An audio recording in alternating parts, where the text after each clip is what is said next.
Today on Close Up, what would you do with $400 million? And we'll tell you where you might soon be shopping for your groceries. Cross-country season is ending and track season is right on its heels. Stay tuned to find out what our Eagles have been up to. Homecoming is just around the corner and we have a preview of the theme.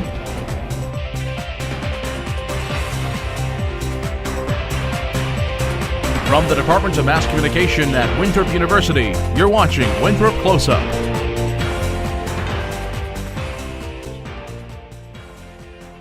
Welcome to Winthrop Close Up. I'm Billie Jean Shaw. And I'm Daisy Burrows. Last week, we showed you how to get involved with the Council of Student Leaders. This week, Lauren McCoy went back to CSL to find out what they have up their sleeve this semester. This year, CSL is off to a fresh start. With energy and motivation on their side, the goals they've set will be put into full swing. Vice President Ian Dees tells us some of the projects they hope to achieve this semester. A Eat Healthier campaign. We've got a campaign to help provide better lighting for certain areas of campus at night. I know when walking back from the library, a couple of students have complained that it's a tad bit dark right there between Margaret Nitz and the library, so that's something that we're working on. The drainage in Legion lot when it rained, that's another project on their list. So they have a long list of things to get done this semester, so it's going to be very interesting for them. I really hope these things get fixed soon, especially the Eat Healthier campaign. I think it's important to bring that to our university. I've always thought that some places on campus were too dark, so I'm glad that it's being looked into. One main goal the council is working towards is getting you involved in civic responsibility. Civic responsibility, and the goal of that committee is to not only encourage students to register to vote and to actually vote, but to be more involved on their departmental program level, their campus level, as well as in their community and their state. There's a lot CSL is planning this semester. The meetings are open, so feel free to meet with the Student Welfare Committee to share your concerns about the university. Don't forget, the meetings are every Monday at 7 p.m. in Diggs 114. I'm Lauren McCoy for Winthrop Close Up. World's largest. And homecoming may be a few months away, but the preparations has already begun. Let's take a look behind one of the biggest events with Chelsea Brown. Homecoming is all about Eagle pride. From the spirit check to the wobble, students show their support. But what goes into planning these events? The Winthrop Student Homecoming Committee consists of 8 students who help the DiGiorgio Student Union and other organizations with events planned over the week. One of the most popular events, the Homecoming Talent Show, is planned months in advance. So far for the Homecoming Talent Show, we're planning on having a host from Power 98, No Limit Larry from No Limit Larry and the Morning Madhouse. And we're looking at having categories for both student organizations and just students that want to enter for themselves, with prizes going to both. The Homecoming Court is a fan favorite. Each year, students are chosen by judges based on academics, involvement, and interviews. In the past, the duties of the Homecoming Court ended at homecoming, but this year might be different. What we're trying to implement this year is maybe the king and queen having to come to some events or something to represent Winthrop, afterwards. So they're just not winning a crown. The theme is chosen by the Student Homecoming Committee. This year's theme for homecoming is a Hollywood homecoming with the tagline, "Everything that glitters is garnet and gold." And the reason we chose that, we are trying to branch away from the ordinary type of themes that you can usually find in high school dances or whatnot, but we're trying to make it more of a classy affair. The Student Homecoming Committee has a lot of work to do, so get involved. You can talk to our advisor, Deborah Strayhorn, and just let us know what committee you want to be on and how you want to help out. Don't be shy. Get involved with the committee and make this homecoming one to remember. This is Chelsea Brown reporting for Winthrop Close Up. From homecoming planning to award-winning students, Demetri Williams introduces us to one senior biology major who uses her curiosity to further her studies. You can tell that it's in there because it gets really cloudy. Winthrop University senior Kara Hardwick of Charleston, South Carolina, recently was awarded the Raymond W. Sarber Award by the American Society of Microbiology. She is the only undergraduate recipient in the country. I wrote a personal statement and gave them my CV and showed the previous research that I had done and what I'm currently working on, and they picked me. Hardwick says she has always been a naturally curious person.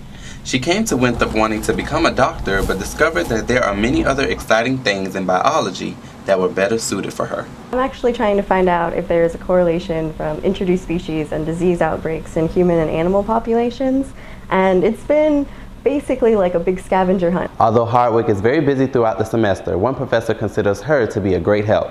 She's fantastic, and she has a tremendous work ethic, and she's a really strong student, and she's very humble, which is a good thing because she wants to learn and wants to get better. Dr. Hurd is like the best advisor ever. He is very, very nice. He's very approachable. I actually took him for ecology last year. Hardwick will be presented her award and a check for $2,000 in May of 2014. By nominating her for an award, I think that she can start to realize her potential. So like when there isn't a lot of nutrients. Hardwick expects to continue work in the Winthrop labs for the rest of the academic year and anticipates earning an advanced degree in microbiology after graduation.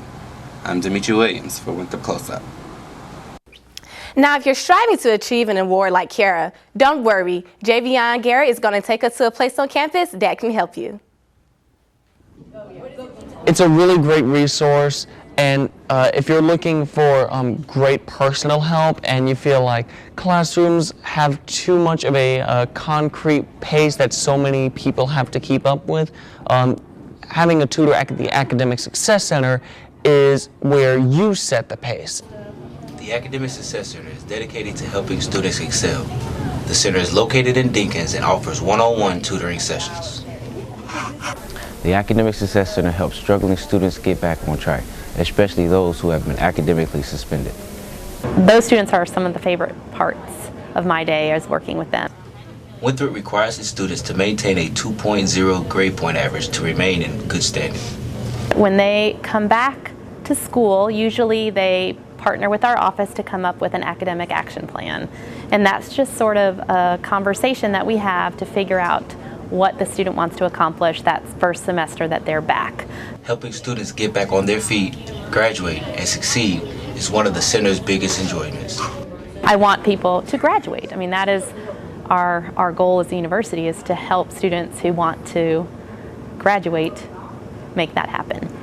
The Academic Success Center will help you improve academic performance and learn material from experienced students.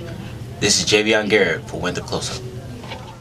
Now, here's a little cool fact for you. Since the center has opened, it has helped more than 1,300 students and employed more than 100 tutors. Peace and tolerance are more than just words here at Winthrop. They're a way of life. Leslie Brown shows us how one organization is showing students together for world peace. Every year, September 21st is observed as International Day of Peace, a day where everyone around the world can practice acts of peace. The Multicultural Student Council hosted a cultural event program to promote awareness. We just really want people to know that any change that we can make in our own lives, big or small, can do something to make the world a better place. This program was the first of the year for the Multicultural Student Council. The goal for each of their programs is to promote inclusiveness. Phi Mu Alpha, a music fraternity, were one of the performers. Skin Deep, an improvisational theater club on campus, performed a skit named Family Affairs, which showed a dysfunctional family. I didn't ask for excuses. I told you had his house clean when I got home. Shayna Foxworth, a member of Skin Deep, says that Family Affairs has a deeper message. Peace is not always across the country. Like, it's not always needed there. Sometimes you need it in your home with your relationships with people right around you. Dr. Ginger Williams, an associate professor of history, was the guest speaker. She was involved in starting and building the Winthrop School in Rocha, Nicaragua, back in 2007. Dr. Williams says that world peace can happen, but everyone needs to do their part. It definitely starts with you, and you need to have an interest in something. And you need to have an interest in other people. This is the second year that the Multicultural Student Council has put on this program, and they hope that it's bigger and better next year. I'm Leslie Brown, reporting for Winthrop Close Up. If you would like to get involved with this holiday, visit internationaldayofpeace.org for more information. And coming up next, will America see another historic moment? See what Hillary Clinton is saying about the 2016 elections. A shootout at the Westgate Mall in Nairobi, Kenya is finally over. After 4 days, Kenya security forces have defeated the terrorist gunmen in a nationally televised address. Kenya's president declared his country bloodied but unbowed after the attack. 5 terrorists were killed in the fighting and 11 other people had been arrested. Other possible connections to the attack. The victory came at a cost, at least 61 civilian deaths, 6 dead security officers, and some 175 injuries. Just a little over a year, the presidential candidate won Egypt's first democratic elections. The Muslim Brotherhood is now essentially being forced underground. A court in Cairo has banned the group from operating and ordered its assets frozen. The move intensifies a crackdown against the Brotherhood that began shortly after President Mohamed Morsi was overthrown back in July. There's increasing speculation about former Secretary of State Hillary Clinton's political future. Clinton says she's in no hurry to make a decision when it comes to 2016 and making another presidential run. Even as Clinton's leaning towards politics again, she's signaling she's not in at all. And she tells New York Magazine she's programmatic and realistic about the possibility of running for president and will continue to weigh the factors. The struggling smartphone maker BlackBerry has agreed to a tentative $4.7 billion takeover by a group led by Canadians Fairfax Financial Holdings. In 2009, BlackBerry held a commanding 47% of the U.S. smartphone market. Today, it holds just over 2%. BlackBerry was outdone by iPhone and Android devices marketed directly towards consumers who became enamored of their sleek designs and user-friendly applications. If you had $400 million, what would you do with it? Make an investment or blow it all? Damon Mack tells us the odds of winning the Powerball. Some say you'll have a better chance at being struck by lightning than having the winning numbers. According to the South Carolina Education Lottery, the odds of winning the Powerball jackpot is 1 in 175 million.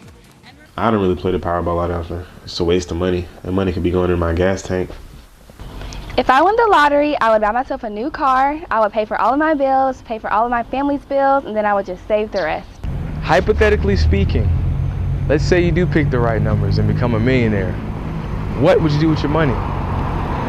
Experts say think long term. The best thing they can do is to contact a certified financial planner and have a person who really knows what they're doing work with them in terms of how to use that money. Certainly, you don't want to go out and spend it right away. You want to invest that money in long-term assets. Since the start of the lottery in January 2002, the legislature has accumulated more than $3.1 billion through fiscal year 2012 and 13. Lottery funds solely support educational programs. Next time you're at your nearest convenience store or gas station, purchase a Powerball slip for the sake of education. This is Damon Mack reporting for Winthrop Close Show.